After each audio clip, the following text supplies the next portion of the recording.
In this video, we talk to Mariane Perez, the visionary founder of Meadow Lifestyle Shop, a rising star in the Filipino fragrance industry, which also debuted in the international fragrance scene at the Perfume Culture Festival in Hong Kong. My name is Mariane, and then my background is in fashion design and lifestyle journalism. But during the pandemic, I was very stressed, and I think a lot of people were. We were just at home, and I started, and I remember that I really like scented candles. Like, I really like how it makes the space feel homey. It adds it's like an invisible element to the space that makes it feel like cozier and nice. And that's when I started experimenting and taking classes and doing stuff like that. And I started a business called Meadow.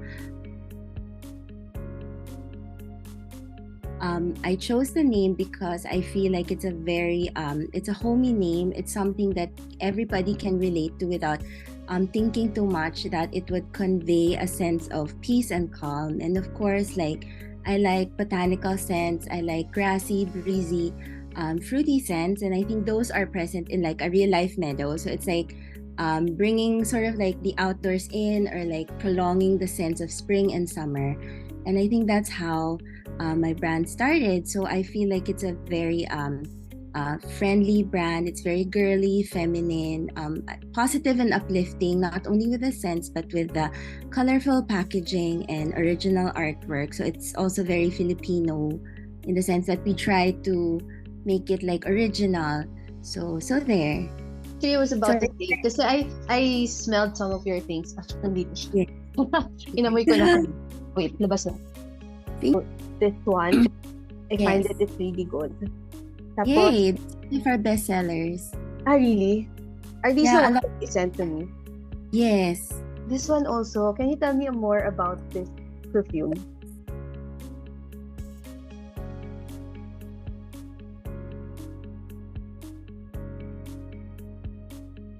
I personally really like it. So that's one of my first perfume creations because it's something I personally resonate with, and I think a lot of women also resonate with it. So with that scent, I really wanted to create something that was fruity and juicy, but I felt like the ones I personally use from the market really faded too fast for me. I really wanted to anchor it down. So I think when I was thinking of the scent, I was thinking of the thought of Nomad. So you're an explorer, you're discovering scents, you're discovering new places, you're discovering new experiences as you travel. Yeah. So for that, my muse was, I think, a woman who is very in touch with her femininity. She's she's maybe creative. She likes to explore and discover. Not necessarily she's working in the creative field, but she's someone who likes to find the beauty in life, the wonder in life, something happy and positive. And she likes wearing scents that, embrace that sort of feeling of wonder and joy. So it's basically a fruity floral scent. A lot of peony. Then there's the fruity scents like pomegranate and yuzu. Also passion fruit, but then the base is tiari, which is kind of warm, and also vanilla. So I feel if it's fruity and floral, it's very uplifting, but it fades really fast because it's not held down by something warmer. So I really wanted to create a scent that was interesting, very positive and feminine, but also doesn't fade as fast as the other fruity floral. So I think when you first spray it, it's a little sweet and warm, but also fresh. And how do you choose which ingredients would go into this? Trial and error talaga. I think trial and error. I think it's also personal preference. Right. Personal preference, you as a perfumer, you do have the leeway because you're creating a scent for your brand and for yourself. So it's really something you're trying to, I feel trying to get to a goal, which is this unknown endpoint of the eureka scent na parang, oh, this is really what I was looking for. But to get to that scent, you don't really know exactly sometimes what steps you're gonna take. Yeah. So unfortunately for me, it's trial and error. It took a lot of time for me to develop, to really find the right combination of scent elements and fragrance notes to create that. How long did it take you?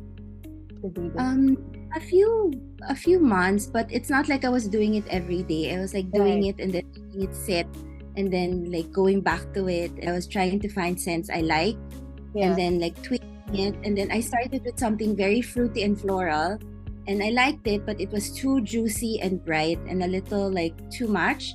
So that's when I started like adding different elements that were a little sweeter and warmer until I came up with, I felt something that was like more balanced. This kind of direction is something that Narcisa Rodriguez is going into. You know, all of these designer brands are going into this kind of category of fragrances. So I think it will do well in 2024. How do you describe your process in terms of like, kasi syempre, you're also a designer, right? So in designing a clothing, you do sketches. Yes. So sa fragrances, how do you do it? Like let's say for Floral Nomad, how do you start like maybe envision it first, or the thought process that goes behind creating the scents for Meadow? So I think it's good that I also work as a fashion journalist and a beauty journalist. So I'm really grateful for my exposure to the perfumes in the market. When you're a fashion designer, you also have to think of, especially for ready to wear, you also have to think of your muse, like who do you think will wear it and will be delighted with it, and when they see it they will like it. So I think for perfumery it's a similar process. Like you have to think of like who would want to discover your scent, who would want to use your scent.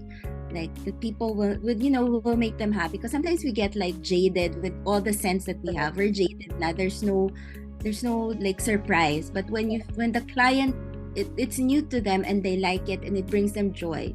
Like one of my clients, they said that every night they have naubos na daw, the candles used up because they had to light it every night with her newlywed husband. It became their like relaxation ritual.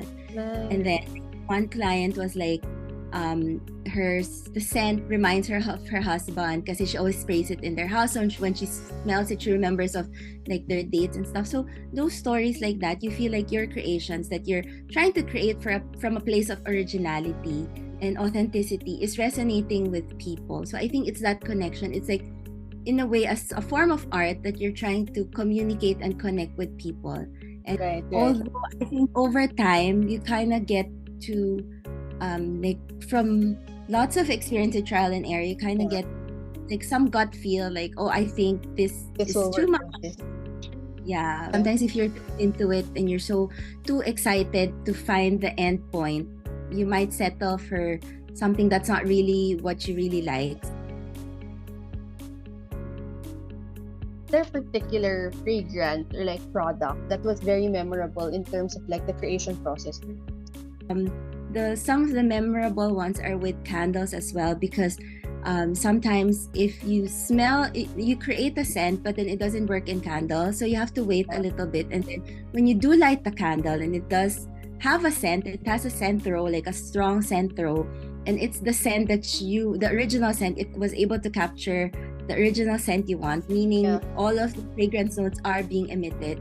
I think that's also memorable for me, like when I created the scent, I start with, let's say, a little bit of wax and one fragrance oil, and if it works, then I know that the fragrance oil is compatible with the wax. And then so I have a lot of like shot glasses of like little bits of candles, and then you combine it, so now you have 2 or 3 scents, and then when that combination of scents work, then you're like, it works. And if it fills out, and then sometimes it works but it doesn't fill up a room as well, so that's when I think about it and see if I can make it into a room mist, like if it's really, sometimes I make it into a room mist, but then if it works with a good hot throw with the candles, then I can make it into a candle and a room mist together. So it's not necessarily that, let's say, this candle would have a room mist. Yeah, like it's all different. So the chinoiserie scent I sent you, it's kind of popular. I feel like it's an elegant floral with a bit of juiciness. Yes. It's spa-like, but not too spa-like. It's like kind of elegant. That one I have in candle and room mist. Okay. But I also sent you one scent called Mermaid Isle. it doesn't work on candles for me. So it's a room mist. But it's a popular room mist. A lot of people like it. I feel like it might be a bit too fresh. I like so this. It doesn't... It has lily in it, right? Yes. Yes. I also like lily, like jasmine and lily family. I like it. So yeah, a lot. So this that's one, mermaid.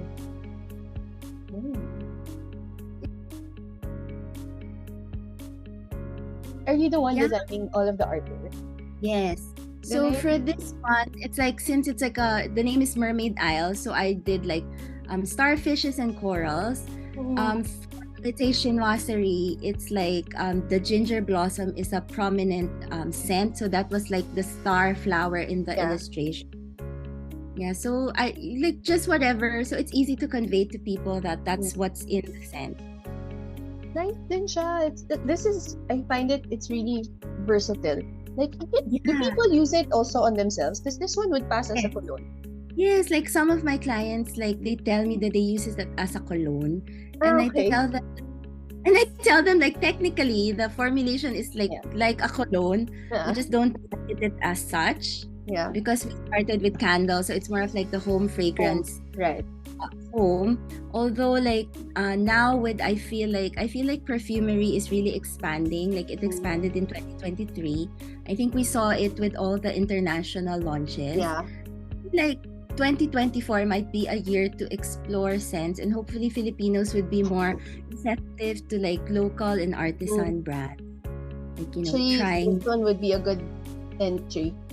Right. Yeah, because I like it. It's very likable. It's very likable and it's very easy to wear.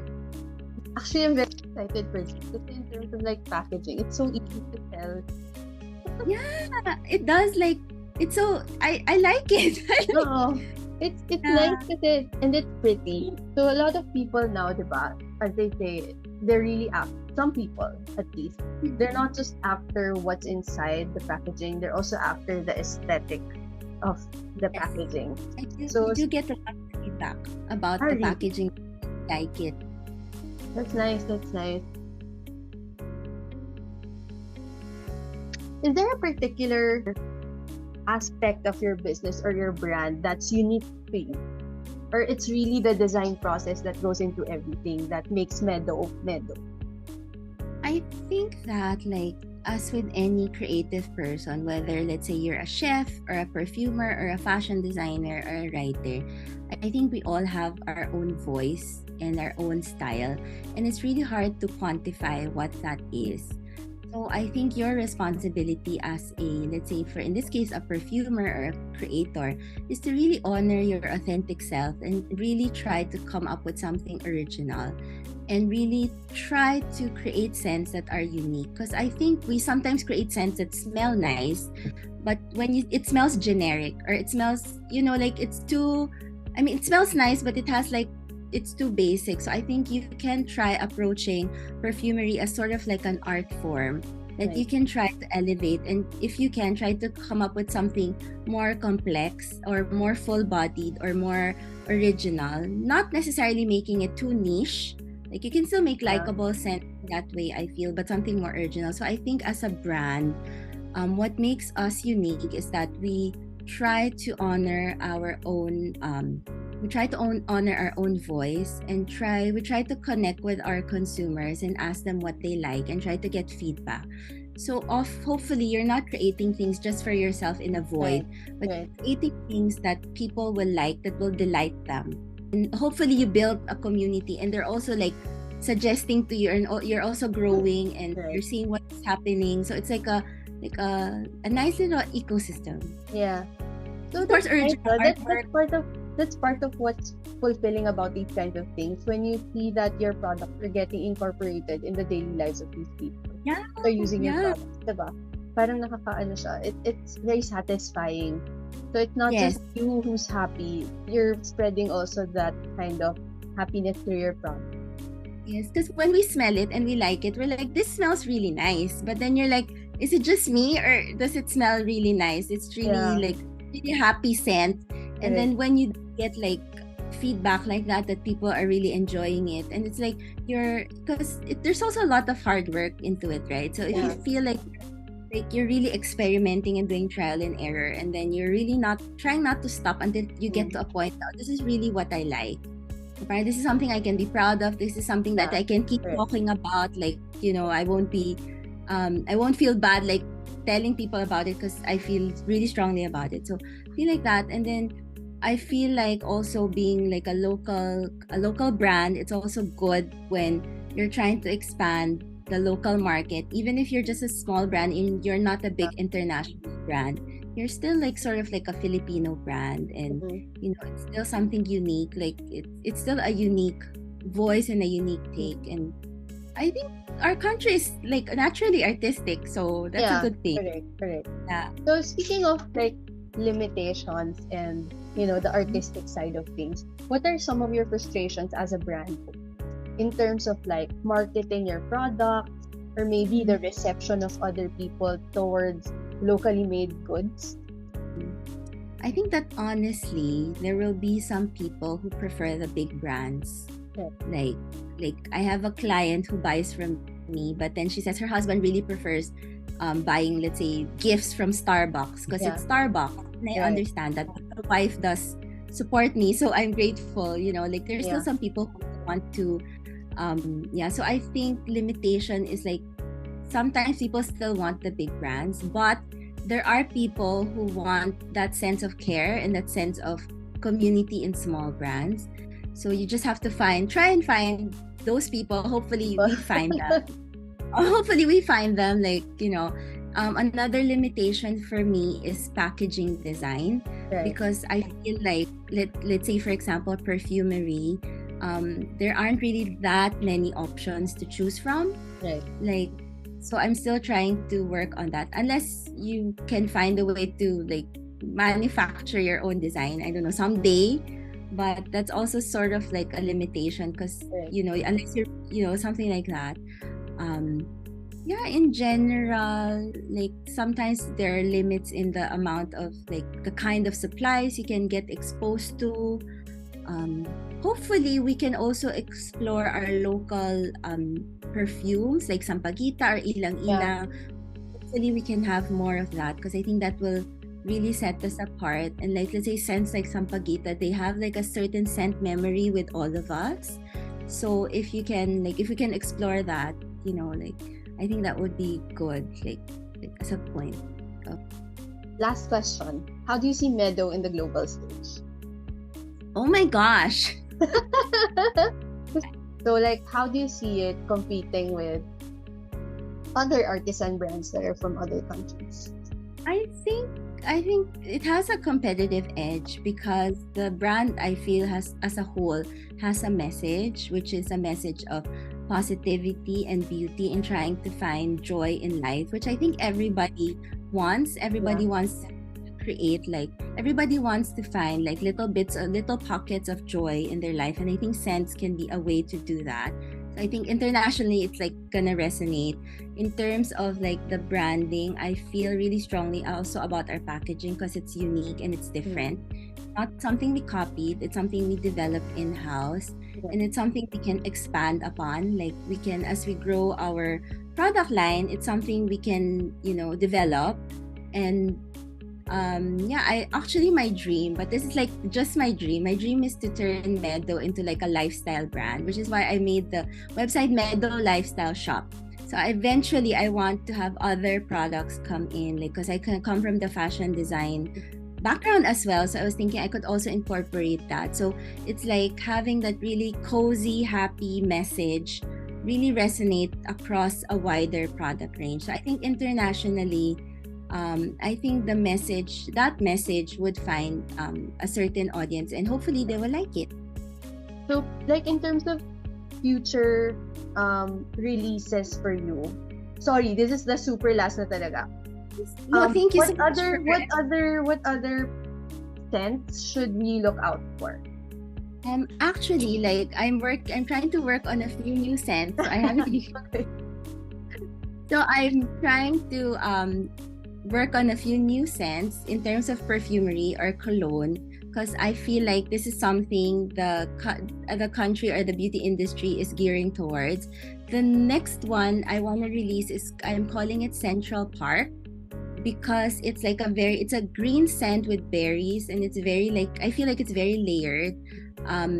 I feel like it's very interesting. Like, green scents aren't really my thing, but suddenly I discovered that I liked it. So I'm trying to, so it's like a green scent that's a green scent with a woody base and a little bit of a powdery aspect, but also like berries in it. And I have asked people to smell it. Like, do you like it? And a lot of people liked it. So that's probably what's next. And what's your website again? Instagram, Facebook, whichever. Website is www.meadowlifestyleshop.com, and then my Instagram is @meadow.ph. Thank you, Mariane. Thank you for all of these. Thank you. Thank you for letting me try your products. Want to learn more about other Filipino brands? Comment down below which brands you want me to interview. Don't forget to like and subscribe. Till the next video.